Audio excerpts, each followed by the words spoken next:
Hello दोस्तों, कैसे हैं सभी लोग। आप सभी का आपका अपना चैनल IND मैथ रिजल्ट्स में आपका स्वागत है और मेरा नाम नीतीश चौधरी है।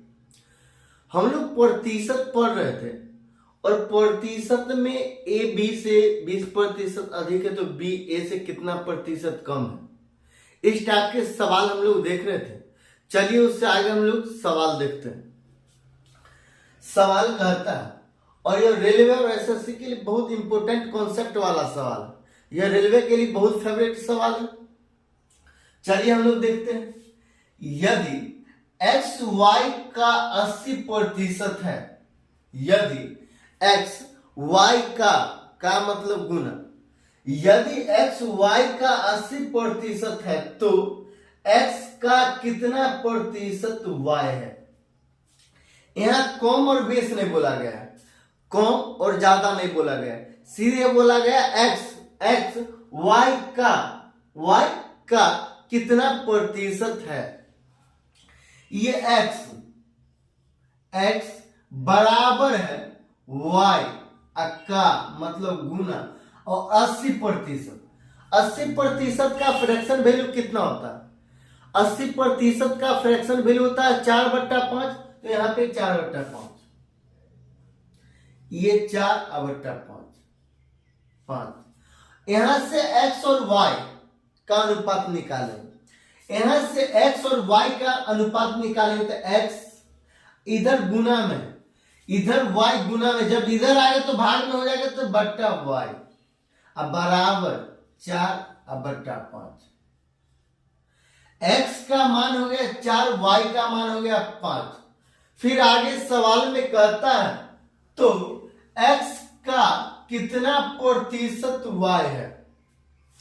सवाल में कहता x का मतलब जिसके अंत में का रहेगा वह बेस माना जाता है।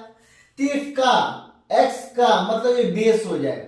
तो x का कितना प्रतिशत y है, x का कितना प्रतिशत y है, तो ये 4, सॉरी x का कितना प्रतिशत y, ये 5।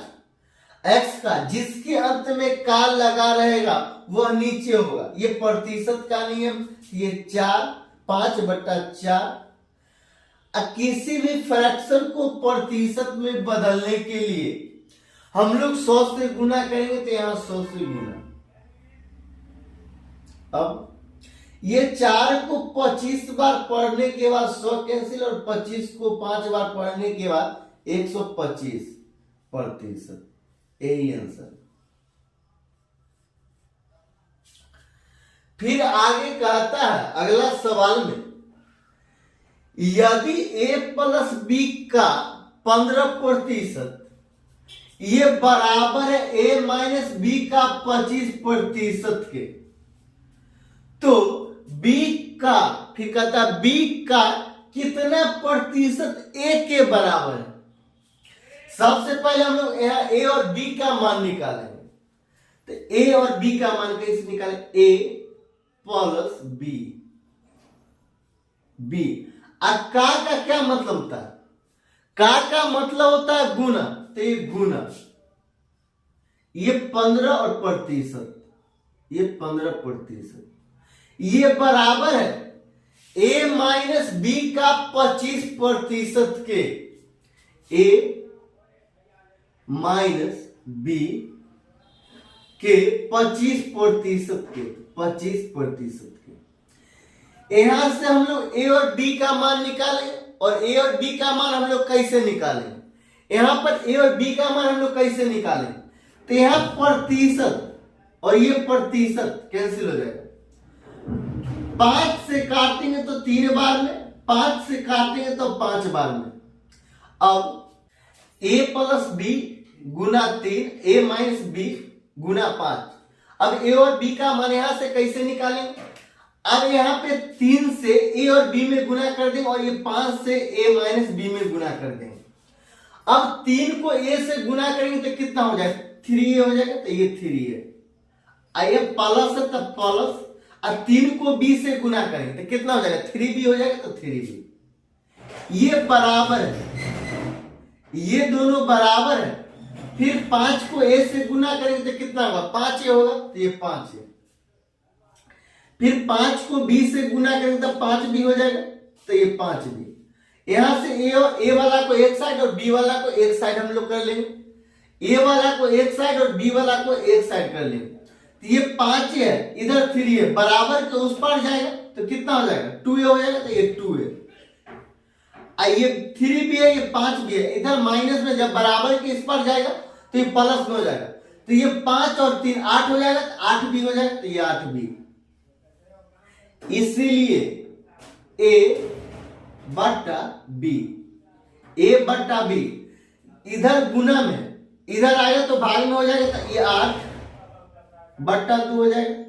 2 को 4 बार पढ़ने के बाद 8 कैंसिल हो जाएगा, ये 4 बट्टा 1, ये 4 बट्टा 1 हो जाएगा।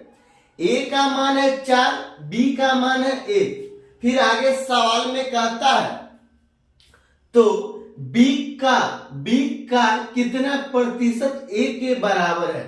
b का बेस मानेंगे b, तो बेस कितना है 1, ये b का सॉरी